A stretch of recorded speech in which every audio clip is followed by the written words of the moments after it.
Rift Teardown, Heroes of the Storm, some on Gearbox, and more. This is WSGF News. Welcome back, guys. Episode 19. Episode 19. I'm Chris, also known as Peanut. I'm Simon, the Destroyer. And we're gonna, well, we've talked about it a couple weeks ago. And it finally got released. We talked about the John Carmack talk he did at SMU. There was no audio or video to go up. Yeah, they said they were going to put it up, and they never did. And they finally put up a video recording of it. So if you're interested in listening to that and watching that, it's really more of him just standing there and talking. And it's great. He goes from the beginnings of like what Id's working on, you know, talking about even like the Commander Keen days, how it was just, you know, they started out with just making a Mario clone, and they tweaked it and made it into Commander Keen, all the way up to now him at Oculus. So, speaking of Carmack and speaking of Oculus, iFixit.com just did a teardown. Yeah, a teardown of the DK2. The DK2. They actually rated it a 9 out of 10. Which is great. That means we can take it apart and hack it and tweak it. Yeah, everything's easily replaceable. But what's really interesting is the screens they use are Note 3 screens. Yeah, Samsung Note 3 literally straight from it looks like just like a phone backing on it. Yeah, you pull it up and it's like, oh, there's a like if this is the Note 3, there's like a little piece of rubber around it, and you peel it off and it says Samsung on there. It's like the front of a Note 3. Now, I'm wondering if this is the final finished screens they're going to use. Like, are they going to purchase those screens from Samsung to mass produce them, or after they've got these DK2 test ones and they decide, okay, we're good, we're going to put them out, we'll make our own sort of thing? Are they going to go with another vendor? What was interesting in that talk, he talks about why they stopped making the DK1.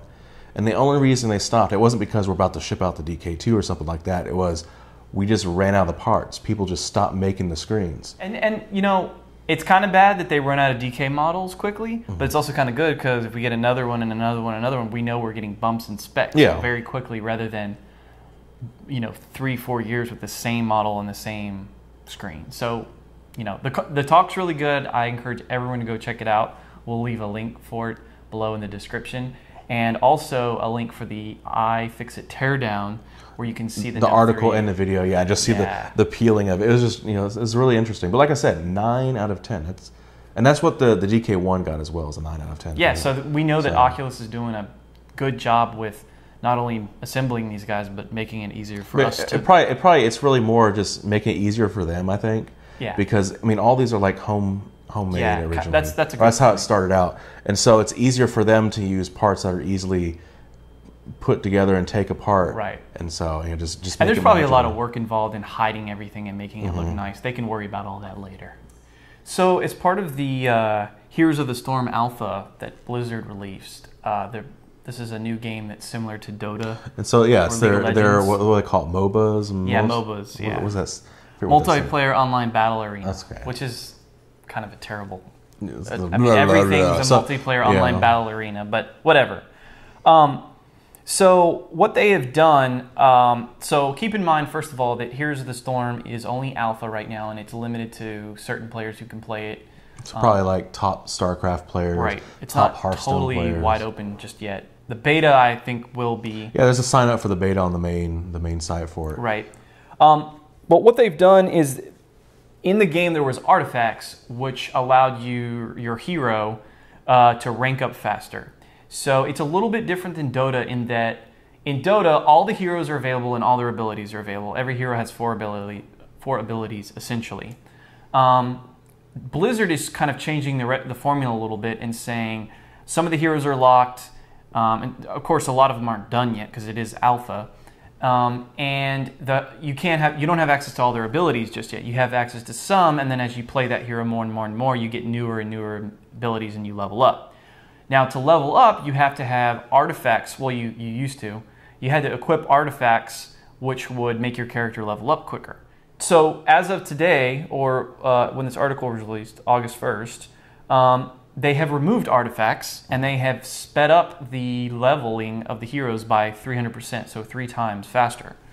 And the community, the Heroes of the Storm community, is actually pretty happy about this because now that means that's one less thing they have to spend gold or / real life money on, and it's a little bit more faster progression. So you start off with not a lot of heroes and not a lot of their abilities. As you play, you're unlocking those abilities a lot quicker than you were before. Like I said, this seems like it's the artifact thing, which they've gotten rid of, is like the rune system for League of Legends. A little bit like that, yeah. Where I believe that's one of the kind of, like, I guess, disappointments or thing that people don't like with League of Legends. It is a little bit controversial. Yeah, because it's almost like you're free to play. It's not free to play anymore. You have to pay, and you get this boost. Right. You can unlock them by playing the game a lot, or you can circumvent the playing a lot just by paying some money and getting the boosters right away. I feel like, you know, them pulling the artifacts is a good thing. I almost want it to be like, and I realize this leveling system has to do with their matchmaking, and they want the people not to be overwhelmed with all the skills. Because I know when I tried to play League of Legends with friends, it was just like, I don't know what to do. I mean, Dota is the same way. Very high learning curve. You've got 100+ heroes, and they all have 4 abilities. That's a lot of abilities to learn. And I feel like whenever I play that sort of game, one of my monitors is dedicated to whatever character I'm playing and progression of how you should level up. You've got a Google page open trying to figure out, like, how do I play this character? Yeah, definitely. I feel like it's kind of good that they're doing this sort of progression, but I feel like, I mean, maybe you could do that with a tutorial sort of system. Yeah, a little bit of, because there's not a lot of characters in Heroes of Not yet. the Storm. I mean, again, it's alpha. They haven't added. Now, I do want to. You make good points, and I think I was playing Dota a week ago with a new person who had played League but hadn't played Dota and was learning. And actually, Dota has done a really good job with a coaching feature where a 6th person can join the game and just coach one player, and they can draw on the screen, tell them where to click, what items to buy, draw on the mini map, draw on the big map, tell them where to go, tell them what to buy. I mean, I feel like... I think that's actually a Valve thing. I think there's a coaching aspect to TF2, I think I saw. Probably. So that's really cool. I think that coaching is a much better effective tool than artificial, let me hinder you with abilities and level up. I think games have gotten a little bit too level up hungry. Like, oh, we can charge to level up, and everyone feels... I mean, it's almost like that human instinct. Give you a cookie when you're level 2. Oh, that feels good. Then you level up 3, giving you another cookie. It's like that sense of progression, but why are we progressing? Rather than, I think I feel a little bit better when I progress skill-wise. On your own, yeah. Yeah, on my own versus the game telling me, oh, you leveled up. It's progression for progression's sake versus progression for actually learning something. Right. What's really interesting, too, with this article, it's all done on their Hearthstone, I mean, not their Hearthstone, the Heroes of the Storm blog, which is on Battle.net. Yes. And it's really cool to see a big company like Blizzard, like, hey, this is what we're thinking of, this is what we're talking about. I don't think I've ever seen something like that with Call of Duty. It's really good communication. Yeah, I mean, I agree. I think it's really good communication with the players. It's something you would see from an indie company. Sure. Like, I mean, you look at like the Mojang, you talk about indie with Minecraft. They're always talking about like, hey, this is what we're looking at, this is what we're thinking about putting in, and then doing all these screenshots, and this is what works, this is what doesn't work. This is a big name company that's been around for a while. Yeah. That's got this mentality of a indie company, which is awesome, at least communication-wise. And in fairness, you're right. They are a big company, and they don't have to do this. And they did actually patch this artifact update really quickly, based on community feedback, probably from them reading these blogs, these communication blogs. So yeah, I mean, that is one positive side to having this direct communication with your customers. We tend to talk about lawsuits a lot, it seems. You know, we've talked about the Oculus thing, but most recently there's some news about a lawsuit for the producers and developers of Aliens Colonial Marines.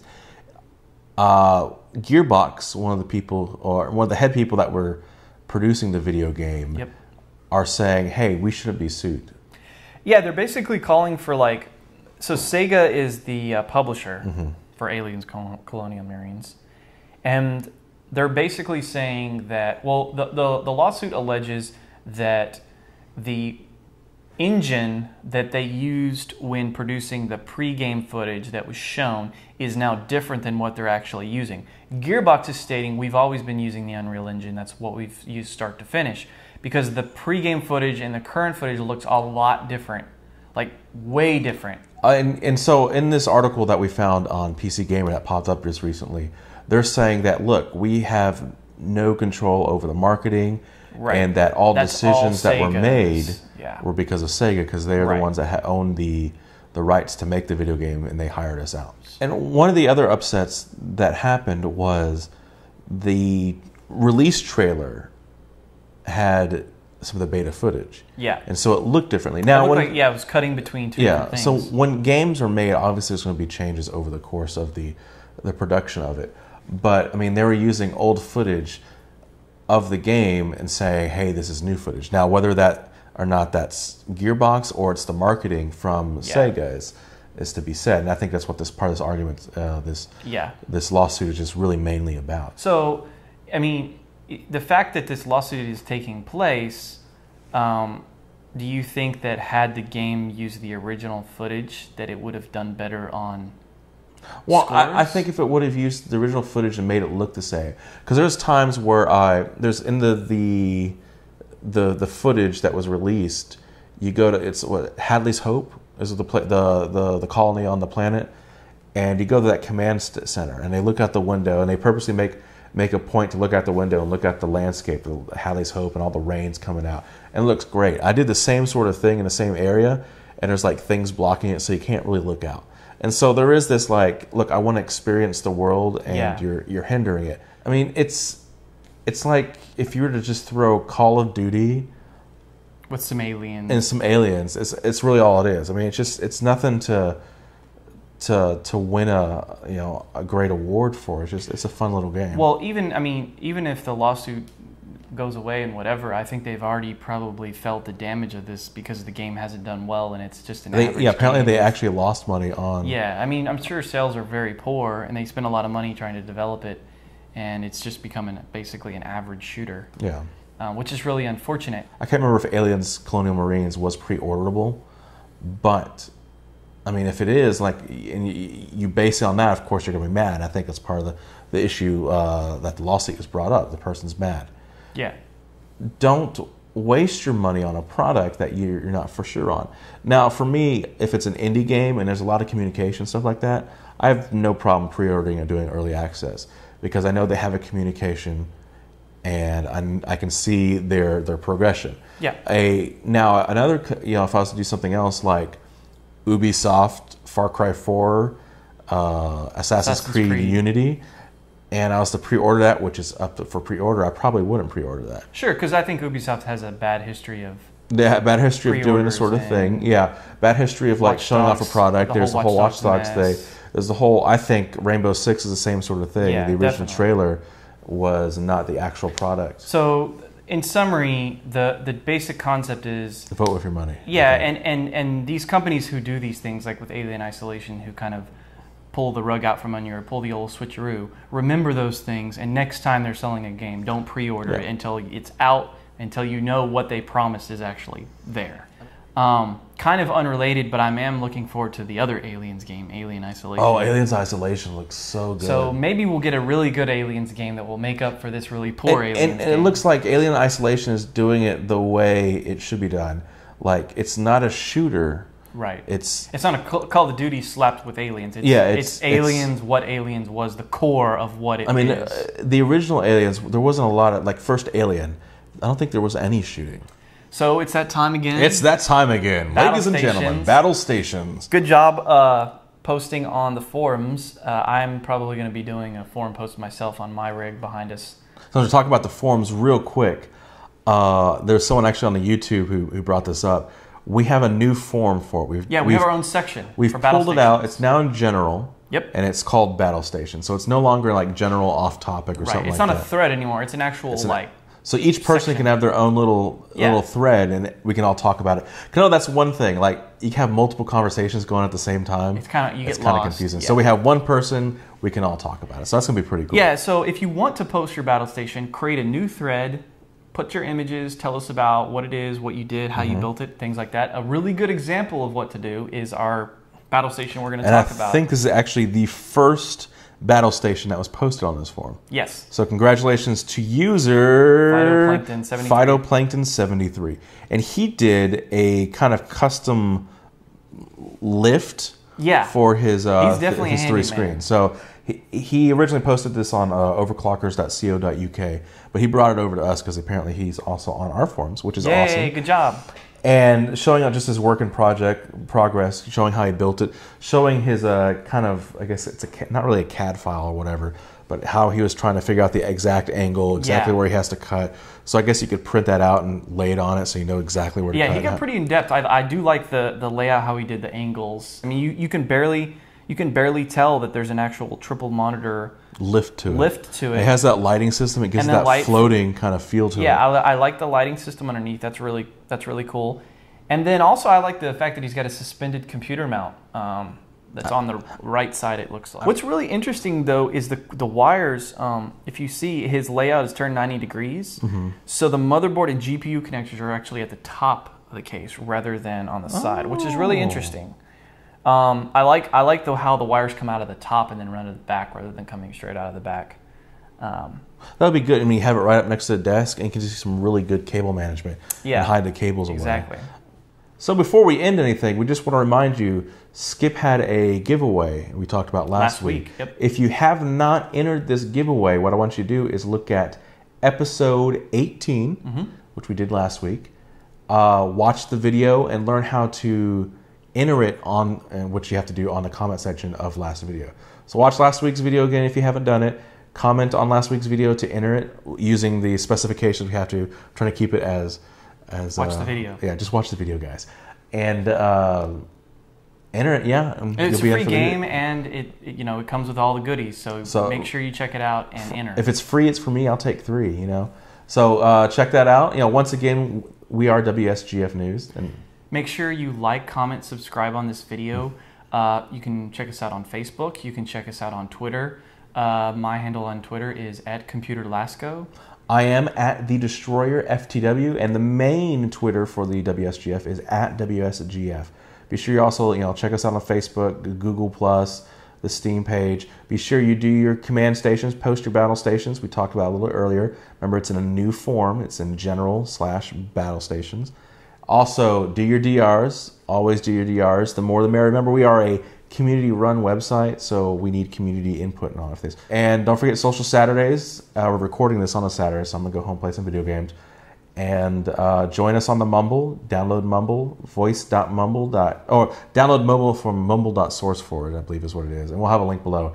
And then our Mumble address is voice.wsgf.org. Sorry. Yeah. But other than that, we'll see you next week. I think I'll be on vacation, so but I'll leave the podcast we'll in figure Simon's it out. capable hands. I'll be gentle. But other than that, thanks for watching. We'll see you next week, or I'll see you next week. See you later, guys.